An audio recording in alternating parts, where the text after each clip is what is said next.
bundok na ito, sumasamba sa Diyos ang aming ninuno.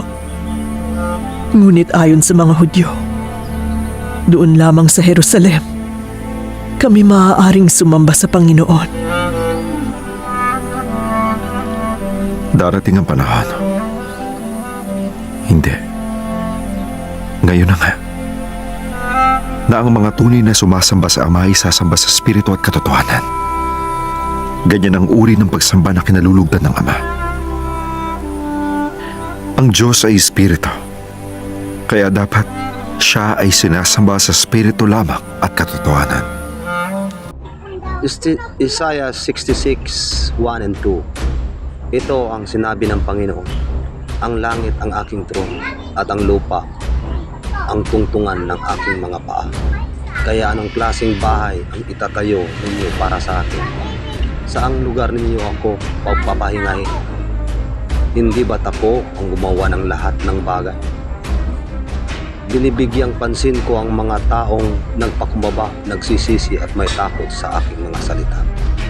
Lucas 18:9-14. Ang kalighagang patungkol sa paresyo at maniningil ng may ilang mga nagtitiwala sa kanilang mga sarili na sila ay matuwid at tinamak nila ang iba. Sa kanila ay sinabi rin ni Jesus ang talinghaga nito.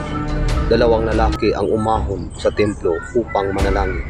Ang isa ay paresyo at ang isa ay maniningil ng buwis. Tumayo ang paresyo at nanalangin siya sa kanyang sarili ng ganito. Diyos, pinapasalamatan kita na hindi ako katulad ng ibang tao. Hindi ako katulad nila na mga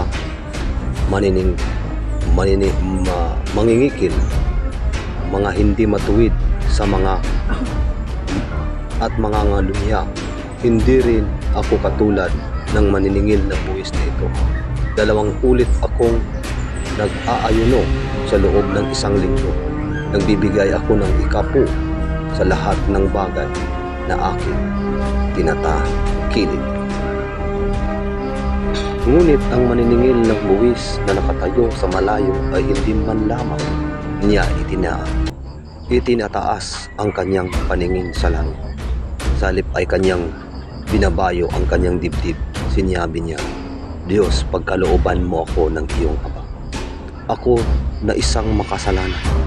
Sinabi ko sa inyo, ang taong ito ay umuwi sa kanyang bahay na pinaging matuwid at ang isa ay hindi. Ito ay sapagkat ang bawat isang nagtataas ng kanyang sarili ay ibababa at ang bawat isang nagpakumbaba ay itataas. Amen.